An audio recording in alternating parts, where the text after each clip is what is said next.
Gunfire everywhere. Shots fired, everybody duck. I'm trying to help people, cover people, you know? An alleged act of retaliation. Authorities are now working to shut down the establishment where the violence erupted. Security running in the building.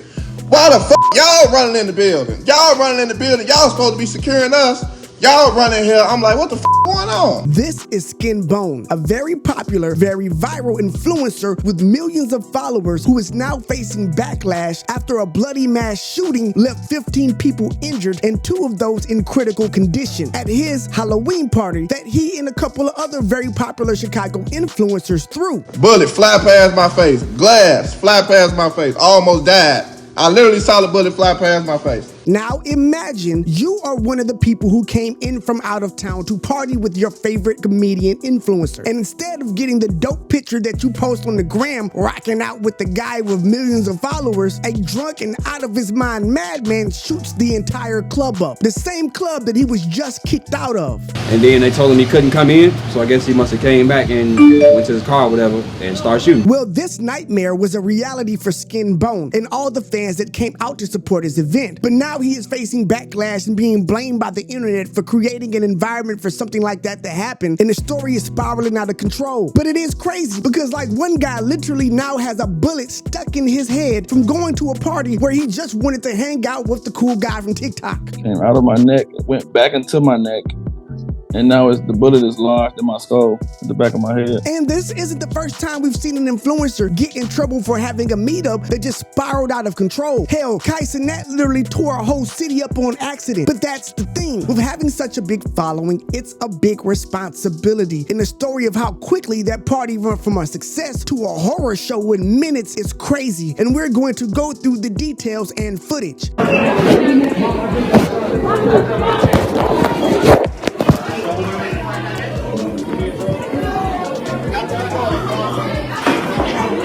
And why people are blaming this influencer for what happened that night. In the hood, everybody, yeah, why would you have a party over there? It wasn't the location that made the party bad. It was not the location.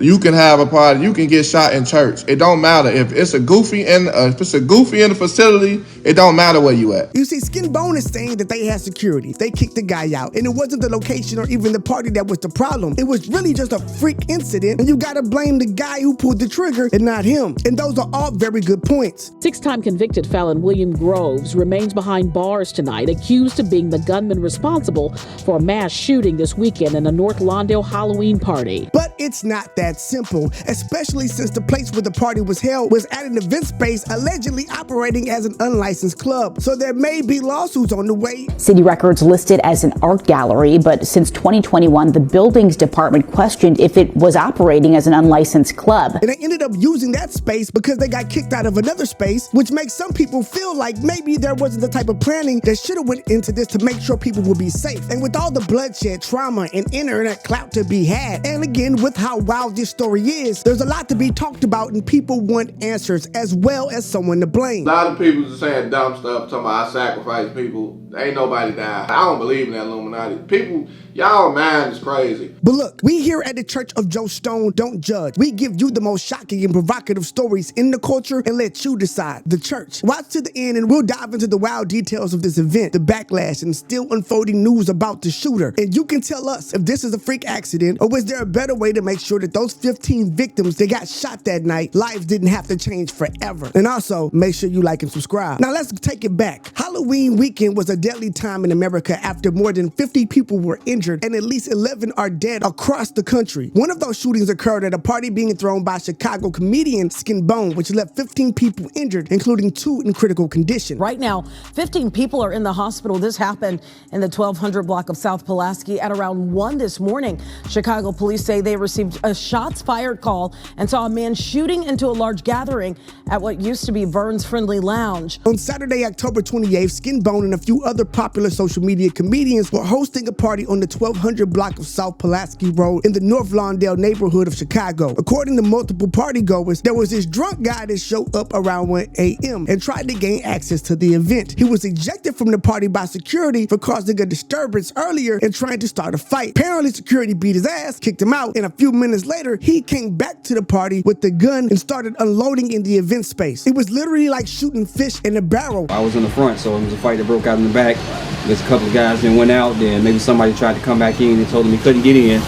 So I guess he came back, put his arm through the door and started shooting. I was just praying, man, I hope this guy doesn't turn his gun around towards this bar. And when police arrived on the scene, the shooter was still firing shots when they got there, but he managed to flee the scene on foot. Now, he was later arrested on the 4,000 block of West 14th Street after witnesses were able to provide police with a description and a path of flight. A handgun was found in the suspect's possession, and he was transported to the police precinct for questioning. At least 15 people were shot, including 9 men and 6 women, ranging in age from 26 to 53. 2 were critically injured and rushed to the hospital, while the rest were listed in good to fair condition. Surveillance video shows the moment right around 1 a.m.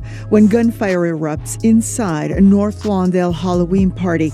Partygoers are seen running away, crossing the still busy street at 13th and Pulaski. Now, after that, videos quickly made their way onto social media. This was a party by a social media comedian with millions of followers. There were, looks like, a couple hundred people there, and as soon as bodies started dropping, people started recording, and it was grimy, and we can't show it here because it's way too bad, but it's bloody, and there's people laid out all over the event space where others tried to help and stop the bleeding. Police radio transmissions described the chaos, and some of the people who were wounded were forced to drive themselves to the hospital, leaving officers struggling to get an accurate count of all the victims in the beginning. But what happened after that? And what was up at this venue that basically had security running and hiding for their life and made it so easy for this man to start unloading on everyone? Well, the party was held at Studio 1258, a local art gallery that police say has a history of throwing unlicensed events, this being one of them. The gallery would now be forced to close due to an ordinance that gives the police department the ability to shut down any business associated with the violence, but they weren't even supposed to be open at that point because the location had previously received a cease and desist order and were hit with several citations for operating without proper licenses. So this was the last and final straw. Unfortunately, it would be the straw that left a string of bodies behind it, of wounded individuals who shouldn't have been in that place to begin with. And maybe if it had been up to code, or if it was licensed correctly and had the type of police officers there maybe working security that it would have to be open, I'm guessing maybe some of this could be avoided. But also, would that be SkinBone's fault for picking that location? Well, after all the chaos, SkinBone took to social media to explain exactly what happened. According to him, they were forced to throw that party at the location because they had been rejected from other venues due to calls from jealous promoters. It wasn't his first choice, but they were in the pinch and wanted to put on a great event for fans who bought the tickets and came out. Everybody had a Halloween party on Saturday.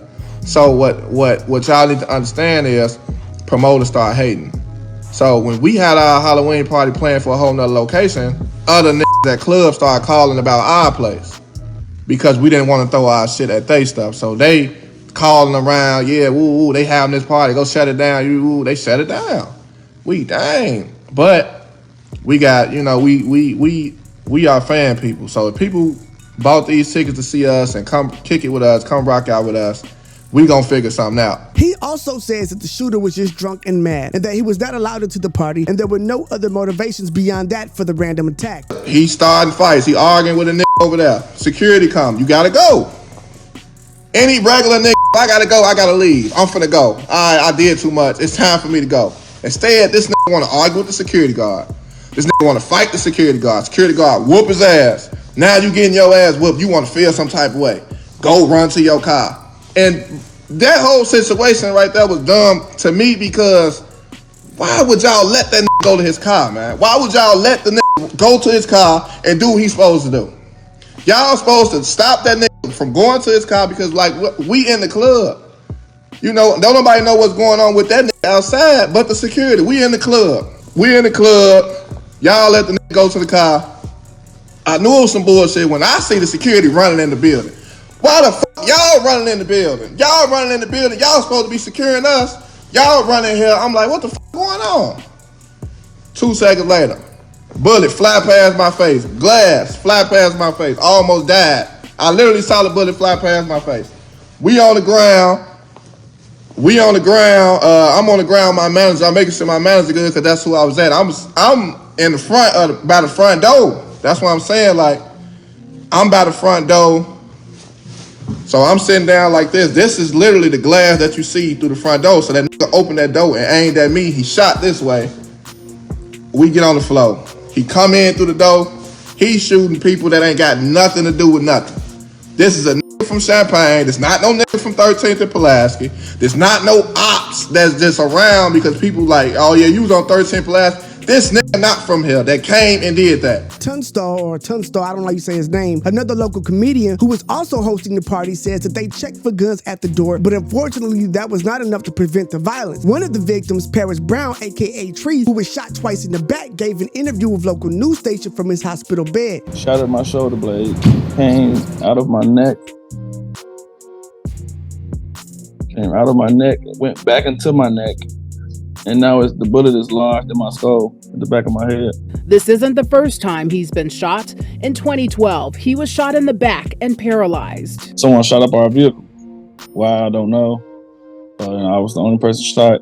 I got shot in the back, and I've been paralyzed since. But who was the shooter? How did the police catch him? And exactly what is going to happen to him is something we have to discuss. Well, on Tuesday, police officially arrested 48-year-old William Groves in connection with the shooting. He's being charged with 15 counts of first-degree murder and 15 counts of aggravated robbery with the discharge of a firearm. On top of all of that, he is also a 6-time convicted felon who was caught by police in possession of a gun, so he was also hit with additional weapon charges as well. And also, just to put this out here, he wasn't supposed to have a firearm to begin with anyway. But yeah, Groves has a lengthy rap sheet, already with arrests and convictions dating back to when he was 19 years old. In his pretrial hearing on Tuesday, where he was denied bail after prosecutors convinced the Cook County judge that he is a danger to society. He is due back in court on November 13th. With Groves' long criminal history and all the evidence against him, it doesn't sound like he'll be seeing the outside of a jail cell anytime soon. So even though it was clearly a tragic and terrifying situation, at least the shooter was quickly brought to justice with the help of the community. But with all that being said and all the details being put together, we kind of got to go back to the conversation that people are having online when it comes to SkinBone having some type of responsibility in this situation. And I do think that at the end of the day, he can't be held accountable for what a crazy person does at an event. And all he can do is do his best to secure that event and provide people with the experience they pay for. The problem is that even when he was talking in his self-interview, when he was addressing the public, he talked about how the promoters were in charge of this, how that person was in charge of that, how he didn't hire the security personally. And look, I understand that as you get bigger, you cannot have your hands on every single thing. But that is also why as you get bigger, you have to be very, very careful about what you attach your name to. Because at the end of the day, you are going to be where the buck stops. And even if you weren't the guy who pulled the trigger, some people are going to still blame you simply because of what your name is and how much weight it has in that situation. And even with that being said, I can't call this outright negligence. But with celebrity comes influence, and influence you will be having to take accountability for things that are in your realm of control, because that's just the way people look at it. And at a certain point, you have so much to lose that it behooves you to double, triple check, be on your P's and Q's, and make sure that the people that you are putting in position actually have the skill set, mindset, integrity, character, thought process to make decisions that won't put you in a seriously bad situation. Because had the party been going good, we wouldn't be having this conversation. But now we're talking about unregulated event spaces and the dollar store security guards that forgot to pull their guns when they were getting shot at. So, I mean, yeah, there's some problems here. But let us know what you think in the comments, and we will send our thoughts and prayers out to the victims. Luckily, no one had been killed during this entire situation, and even though 15 people got shot, miraculously no one was lost. So that's something to be happy about. But I am Joe Stone, and this is the Church of Joe Stone podcast. Where cool comes to pray, you come to stay and hit the subscribe button so you don't miss another video coming your way. Where we find the most shocking and provocative news, where we find the most shocking and provocative stories in the culture, and take them to church. I will see you in the next one.